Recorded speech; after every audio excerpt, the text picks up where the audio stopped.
आखिरकार वही हुआ जिसका पूरी दुनिया को डर था, लेकिन किसी ने सोचा नहीं था अंजाम ऐसा होगा।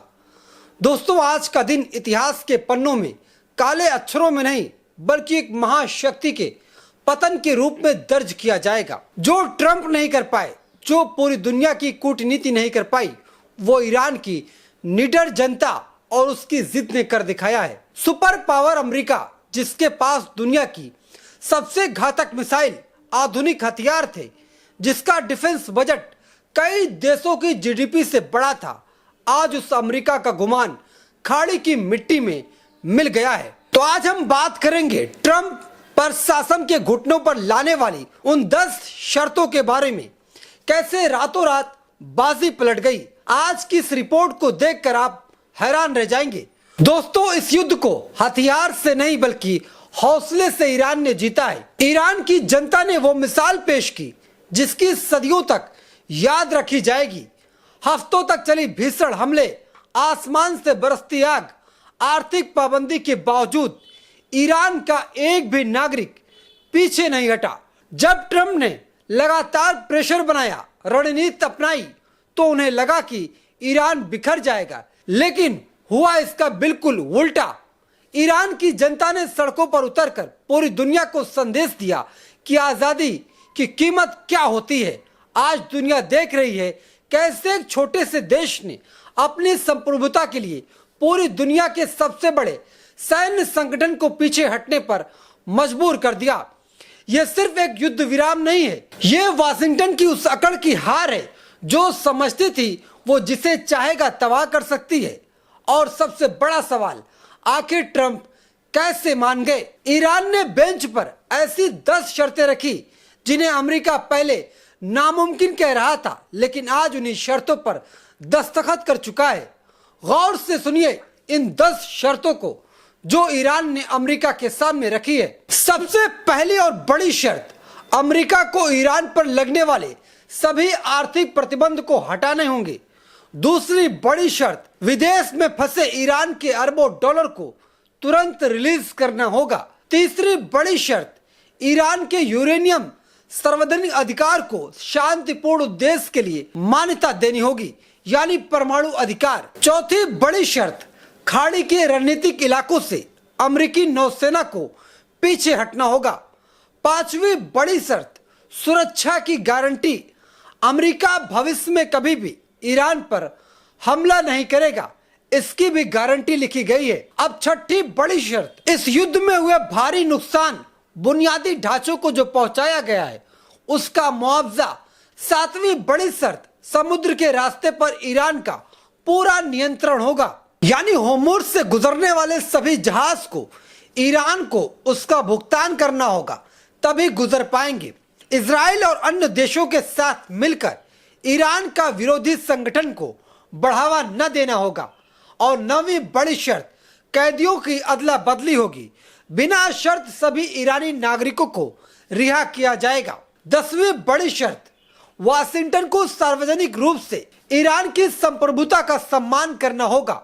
इन शर्तों को मानना अमेरिका के लिए किसी सरेंडर से कम नहीं है, लेकिन ट्रंप के पास अब कोई और चारा नहीं बचा था। लेकिन दोस्तों, पर्दे के पीछे असली खेल 2 देशों ने किया है, चीन और पाकिस्तान ने। इसमें सबसे बड़ा योगदान चीन का है। पूरी दुनिया जानती है कि पाकिस्तान अमेरिका के तलवे चाटता है, उसके घुटनों पर बैठा हुआ है। जो अमेरिका कहेगा वही पाकिस्तान करेगा। लेकिन ईरान ना तो पाकिस्तान की सुन रहा था और ना ही किसी देश की, ना ही अमेरिका की। तो ईरान बात किसकी मान रहा था? ईरान ने चीन की बात मानी और इसके लिए अमेरिकी राष्ट्रपति ट्रंप ने चीन से कहा कि उसको मनवा लो और हम तमाम शर्तों को मानने के लिए तैयार हैं। चीन ने साफ कर दिया था, अगर अमेरिका ने अपनी सीमा लागी तो बीजिंग खामोश नहीं बैठेगा। यानी चीन ने अमेरिका को खुली धमकी दी थी। चीन के आर्थिक दबाव और पाकिस्तान के जरिए मध्यस्थता की वजह से अमेरिका को समझ आया कि यह युद्ध सिर्फ ईरान तक सीमित नहीं रहेगा, जिसकी वजह से अमेरिकी राष्ट्रपति को पीछे हटना पड़ा। पूरी दुनिया हैरान है, यूरोप से लेकर एशिया तक हर कोई एक ही चर्चा कर रहा है, क्या अमेरिका एक छात्र राज का अंत हो गया है? तेल की कीमतें आसमान छू रही थी, वैश्विक अर्थव्यवस्था ढहने के कगार पर थी, लेकिन इस समझौते ने पूरी दुनिया को बर्बाद होने से बचा लिया है। ट्रंप जो अपनी रैलियों में अमेरिका फर्स्ट का नारा देते थे, आज अपने ही देश में सवाल के घेरे में खड़े हैं। आलोचक कह रहे हैं ओमान और खाड़ी की मिट्टी में जो मिला वो सिर्फ अमेरिका का हथियार नहीं था, बल्कि अमेरिका का वो खौफ था जो दशकों तक कायम था। तो दोस्तों, आज की ये रिपोर्ट साबित करती है युद्ध हमेशा हथियार से नहीं जीता जाता। ईरान की जनता की हिम्मत, चीन की रणनीति और पाकिस्तान के प्रयास ने एक नई विश्व व्यवस्था की नींव रखी है। क्या आपको लगता है इस जंग के बाद अमेरिका फिर से उठ खड़ा होगा, या वाकई ये नए सुपर पावर के उदय की शुरुआत है? अपनी राय हमें कमेंट में जरूर दीजिएगा और इस वीडियो को ज्यादा से ज्यादा शेयर कीजिएगा। तो दोस्तों, अब बात करते हैं इनसाइड स्टोरी की, जिसे व्हाइट हाउस छुपाने की कोशिश कर रहा था। दुनिया पूछ रही थी आखिर रातों रात ट्रंप का हृदय परिवर्तन कैसे हो गया। जो शख्स कल तक तेहरान को मलबे की ढेर में तब्दील करने की धमकी दे रहा था, यानी ईरान को नक्शे से मिटा देंगे, आखिर उस ट्रंप आज सीज फायर की मेज पर दस्तखत क्यों कर रहे हैं? इसके पीछे कई उदारता तो नहीं, बल्कि ट्रंप की भयंकर मजबूरी थी जिसने उन्हें चौतरफा घेर लिया था। अमेरिका के भीतर सिविल वार जैसे हालात बन गए थे। ट्रंप के लिए सबसे बड़ी चुनौती थी ईरान की मिसाइल नहीं, बल्कि उनके ऊपर अपने देश में खड़े हुए जनसैलाब। वाशिंगटन से लेकर कैलिफोर्निया तक अमेरिका की जनता ने अंतहीन युद्ध के खिलाफ सड़कों पर उतरकर ट्रंप के खिलाफ जमकर प्रदर्शन किया था। यह अमेरिका के इतिहास का सबसे बड़ा प्रदर्शन था। शायद यही वजह है ट्रंप को रातों रात बदलना पड़ा, वरना अमेरिका में एक ऐसा युद्ध खड़ा हो जाता जिसकी कल्पना शायद इतिहास ने कभी नहीं की थी। ट्रंप को समझ आ गया था कि अगर जंग जारी रही तो वो ईरान को तो हरा नहीं पाएंगे, लेकिन अपना अगला चुनाव, अपनी कुर्सी जरूर हार जाएंगे। युद्ध की वजह से तेल की कीमतों ने जो आग पकड़ी, उसने अमेरिका से लेकर मिडिल ईस्ट की कमर तोड़ दी।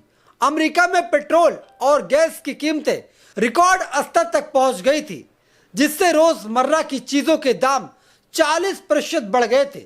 सुपरमार्केट की अलमारी खाली होने लगी थी, डॉलर की साख गिरने लगी थी, युद्ध का खर्च हर घंटे अरबों में जा रहा था।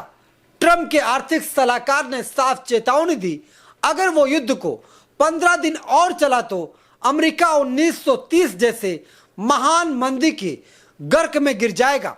अब तीसरा बड़ा उदाहरण, चीन का आर्थिक परमाणु बम और अंतरराष्ट्रीय दबाव। अंतरराष्ट्रीय स्तर पर ट्रंप बिल्कुल अलग थलग पड़ गए थे। चीन ने न सिर्फ मध्यस्थता की, बल्कि अमेरिका को आर्थिक चोट देने की धमकी भी दी। चीन ने संकेत दिया, अगर वो युद्ध नहीं रुका तो अमेरिका के बॉन्ड को डंप कर देगा, जिससे अमेरिका की अर्थव्यवस्था ताश के पत्तों की तरह ढह जाएगी। इसी के साथ फ्रांस और जर्मनी जैसे पुराने सहयोगियों ने भी इस युद्ध को अमेरिका का साथ देने से साफ इनकार कर दिया था। अब चौथी बड़ी बात, ट्रंप को उम्मीद थी ईरान शुरुआती हफ्तों में सरेंडर कर देगा, क्योंकि ईरान के कई टॉप कमांडर के साथ ईरान के सुप्रीम लीडर को अमेरिका ने मार दिया था। लेकिन ईरान की जनता ने और वहां का भौगोलिक स्थिति ने इस युद्ध को अमेरिका के लिए दलदल बना दिया। होर्मुज़ को ईरान ने अपने हाथ में लेकर के दुनिया की लाइफ लाइन को अपने हाथ में ले ली। अमेरिका के बेड़े वहां फंस चुके थे। हर बीतते दिन के साथ ताबूत की संख्या बढ़ती जा रही थी। अंत में ट्रंप को एहसास हुआ कि सुपर पावर होने का ठप्पा तब तक काम करता है जब तक आपकी अपनी तिजोरी भरी होती है और आपकी जनता आपके साथ हो। आज ट्रंप की मजबूरी ने साबित कर दिया कि 21वीं सदी में युद्ध मिसाइल से शुरू तो किए जा सकते हैं, लेकिन उन्हें खत्म करने की चाबी सिर्फ वाशिंगटन के पास नहीं है। वैसे आप ट्रंप की इस हार पर क्या कहेंगे? कमेंट करके हमें जरूर बताइएगा।